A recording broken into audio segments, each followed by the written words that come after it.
irmãos, eu vou falar precisamente sobre a santificação. E o texto base é o versículo 14 de Hebreus 12, que diz: segui a paz com todos e a santificação, sem a qual ninguém verá o Senhor.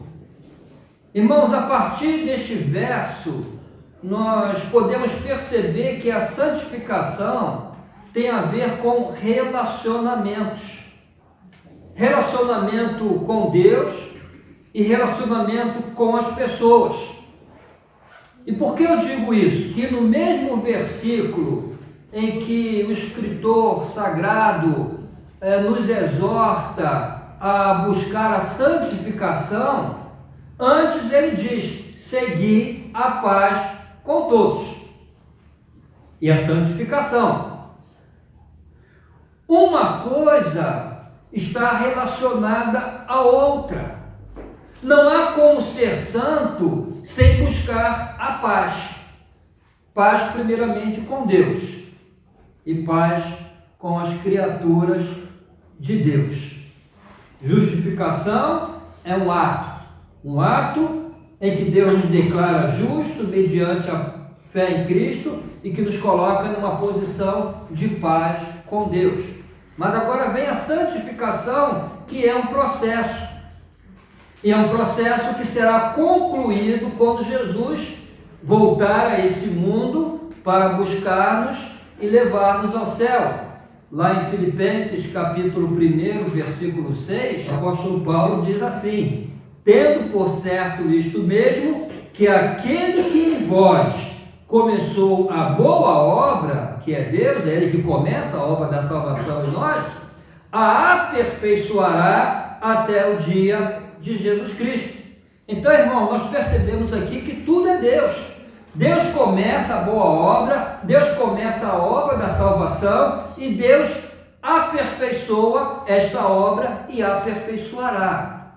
Esse é o processo de santificação. Ela é obra de Deus. Mas uma coisa, irmãos, que precisa ser entendida e ficar clara é que nós não somos passivos na obra da santificação.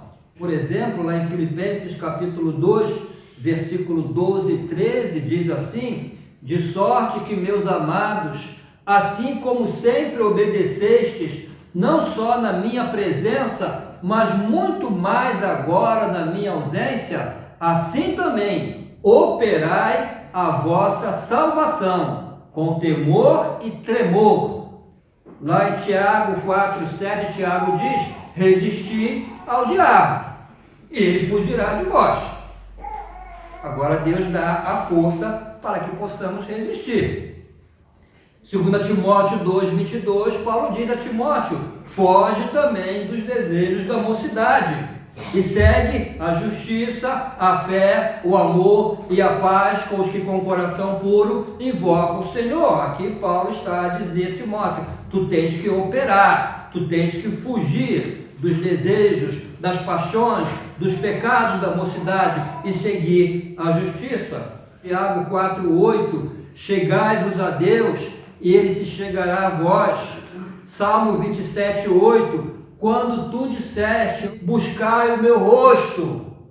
Aí qual foi a resposta de Davi? O meu coração te disse a ti, o teu rosto, Senhor, buscarei. Esse texto, irmãos, ilustra muito bem como é que é esse processo. Deus toma a iniciativa, Deus trabalha e nós respondemos. Deus disse a Davi: buscai o meu rosto. Ele respondeu: o teu rosto buscarei. Todos esses textos, irmãos, e outros que há na Bíblia, mostram que nós somos ativos e responsáveis no processo da santificação de nossas vidas. É responsabilidade nossa sermos santos. Ele diz: segui a paz com todos e a santificação. Ser santo na prática implica ter paz com o meu próximo. O que é ser santo? É ter paz com Deus e ter paz com o meu próximo. Amar o próximo, respeitar o próximo, valorizar o próximo, ajudar o próximo. O santo, ele tem bons relacionamentos. Se há crente que não se relaciona bem com o seu próximo, esse crente não está a ser santo, está muito longe da santidade e precisa corrigir esse comportamento, porque depende de nós. Olha o que Paulo diz ali: no que depender de vocês, viva em paz com todos. No que depender de vocês, viva em paz com alguns, não, com todos. Ser santo, irmãos, é viver em paz com Deus, é viver em paz com o nosso próximo. Eu começo a viver em paz com Deus quando aceito Jesus como meu Salvador e sou justificado. Permaneço nessa paz quando eu obedeço ao processo da santificação. Depois de considerarmos então, irmãos, que a santidade de vida passa pelos nossos relacionamentos com Deus e com o próximo, por que é tão importante ser santo?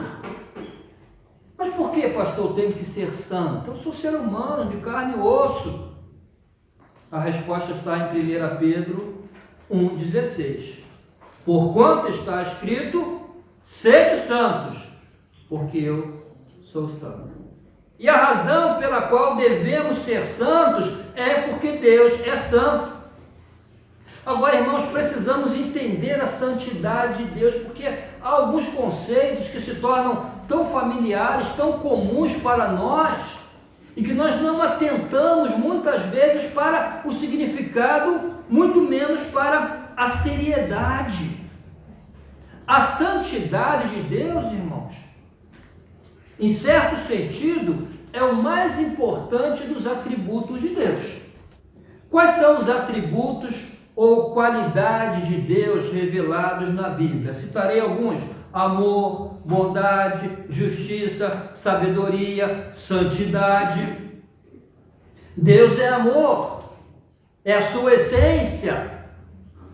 Mas, irmãos, em nenhum lugar da Bíblia se diz que Deus é amor, amor, amor. Deus é bom, mas em nenhum lugar da Bíblia se diz Deus é bom, bom, bom. Deus é justo, mas em nenhum lugar da Bíblia se diz Deus é justo, justo, justo. Mas quando se refere à santidade de Deus, a Bíblia diz: santo, santo, santo, Senhor dos exércitos. Por que esta ênfase? Porque esta ênfase na santidade de Deus é porque Ele é absoluto em santidade. Ele é santo em tudo que Ele faz. A santidade de Deus é absoluta, e é esta santidade absoluta que torna todos os demais atributos seus perfeitos. A santidade de Deus exige que os pecadores estejam separados dele. Nenhum pecador pode aproximar-se de Deus, a menos que estejam justificados.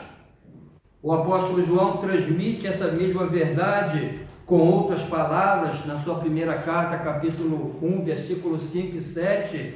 Esta é a mensagem que dele ouvimos e transmitimos a vocês: Deus é luz, nele não há treva alguma. Se afirmarmos que temos comunhão com Ele, mas andamos nas trevas, mentimos e não praticamos a verdade. Se, porém, andarmos na luz, como Ele está na luz, temos comunhão uns com os outros, e o sangue de Jesus, seu Filho, nos purifica de todo pecado. Irmãos, Deus é luz, Ele não tem nenhuma comunhão com as trevas, qualquer que seja a treva. É impossível ter comunhão com Deus se andarmos em trevas, se não andarmos em santidade. A santidade de Deus não suporta nenhum tipo de pecado, nenhum. Abacuque revela essa mesma verdade com a seguinte declaração a respeito de Deus: teus olhos são tão puros que não suportam ver o mal, não podes tolerar a maldade. por causa da pureza de Deus. Qualquer pecado arde nos olhos de Deus. Ele não pode tolerar, ele não pode suportar. A santidade de Deus, irmãos, é tão tremenda que quando Isaías ouviu os anjos declararem: Santo, Santo, Santo é o Senhor dos exércitos, a terra inteira está cheia da sua glória, Isaías não resistiu, ele caiu de joelhos e gritou: ai de mim, estou perdido! Ai de mim, pois sou homem de lábios impuros e vivo no meio de um povo de lábios impuros. Os meus olhos viram o Rei, o Senhor dos exércitos. Ai de mim, estou perdido. Eu penso, irmãos, que esse deveria ser o grito, o clamor de todo pecador diante da aterrorizadora visão da santidade de Deus. O escritor aos Hebreus, em certo sentido, ele teve essa mesma visão aterrorizadora da santidade de Deus, e por isso ele faz a seguinte advertência no final deste capítulo 12: cuidado, não rejeitem aquele que fala. Se os que se recusaram a ouvir aquele que os advertia na terra não escaparam, quanto mais nós, se nos desviarmos daquele que nos adverte dos céus. Aqui ele está a dizer dos israelitas que não ouviram a advertência de Moisés. Ele diz: se eles não escaparam por não ouvir a advertência de um homem que falou aqui na terra, quanto mais nós, se nos desviarmos daquele que nos adverte dos céus.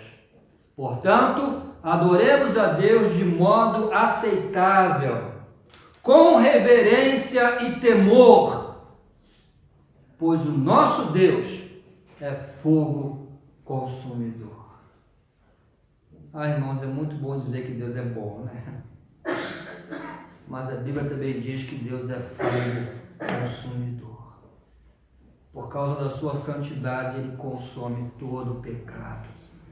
Irmãos, Deus expulsou do céu 1/3 dos anjos que se afastaram da santidade.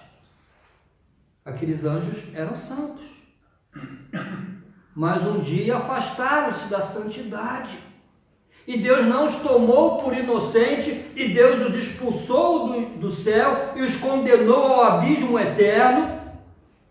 Então não podemos imaginar que Deus aceitará no céu alguém que não seja santo, que não tenha sido santificado. Nós devemos ser santos em toda a nossa maneira de viver. 1 Pedro capítulo 1, versículo 15 e 16: mas como é santo aquele que vos chamou, sede vós também santos em toda a vossa maneira de viver, porquanto escrito está: sede santo, porque eu sou santo. Sede santo em toda a vossa maneira de viver, não no domingo apenas. Quando eu era criança, a gente cantava na escola bíblica dominical uma música horrível, né? Ridícula, domingueiro, cantaram isso. Domingueiro nunca queira ser. Já começa o português ruim, né? Domingueiro nunca queira ser. No domingo ele é santarrão, mas na segunda, terça, quarta, quinta, sexta, sábado ele não é santo não. Era o corinho que a gente cantava, né? Então, domingueiro nunca queira ser. O domingueiro é aquele que é crente no domingo, ele é santo no domingo. Então não podemos ser santos apenas domingo na igreja. Olha que tem gente que nem isso consegue, nem na igreja consegue ser santo, porque está ali a criticar, está ali a reparar nos defeitos, né? Está ali com ressentimento no coração. Mas a Bíblia diz: em todo o vosso procedimento, ou em toda a vossa maneira de viver, santo nos negócios, santo nos relacionamentos, santo no tratamento que eu dou às pessoas, santo no falar, santo no pensar, santo no trabalho, santo no colégio, santo nas transações comerciais. Santo na minha declaração do imposto de renda do IRS, né? Que tentação, né? Colocar ali alguma coisa para... Tem que ser santo. Santo no relacionamento com o dinheiro, nos dízimos, nas ofertas, no meu compromisso com a igreja. Santo na família, santo no casamento. A santidade de Deus exige que sejamos santos em toda a nossa maneira de viver. Fica então aqui a pergunta, irmãos. Ô irmão, estás a ser santo em toda a tua maneira de viver? Em toda a tua maneira de viver? Se não estás, precisa santificar-te, porque sem a santificação ninguém verá o Senhor. E se tu és de Deus, essa palavra vai te incomodar. Irmãos, eu quero concluir com um versículo lá em 2 Timóteo capítulo 2, que diz assim, versículo 20 e 21: ora, numa grande casa, não somente há vasos de ouro e de prata, mas também de pau e de barro, uns para honra, outros, porém, para desonra. De sorte que, se alguém se purificar destas coisas, será vaso para honra, santificado e idôneo para uso do Senhor e preparado para toda boa obra. A primeira parte deste versículo é aterrorizadora. Numa grande casa, não somente há vasos de ouro e de prata, mas também de pau e de barro, uns para honra, outros para desonra. Aqui Paulo está a dizer que na igreja, ele está a escrever para o pastor de uma igreja, Timóteo. Paulo está a dizer que na igreja pode haver tanto vasos para honra como para desonra. Os vasos para desonra, diz a palavra, que estão destinados à destruição. Já os vasos de honra são santificados e idôneos para uso do Senhor e preparados para toda boa obra. Que tipo de vaso tem sido? Para honra ou para desonra? Para sermos vasos para honra, precisamos, irmãos, viver em santidade. Os irmãos conhecem aqui hino, para ser um vaso de bênção, né? É mistério, uma vida real, uma vida de fé e pureza, revestida do amor divinal. O apóstolo Paulo diz, de sorte que, se alguém se purificar dessas coisas, será vaso para honra. Queridos irmãos, o desejo mais profundo do meu coração é que saiamos daqui nesta manhã com o firme propósito de santificar cada vez mais a nossa vida, a fim de sermos realmente santos em toda a nossa maneira de viver, como é demandado pela palavra de Deus. E assim que sejamos vasos de honra, santificados e idôneos para uso do Senhor e preparados para toda boa obra. Amém?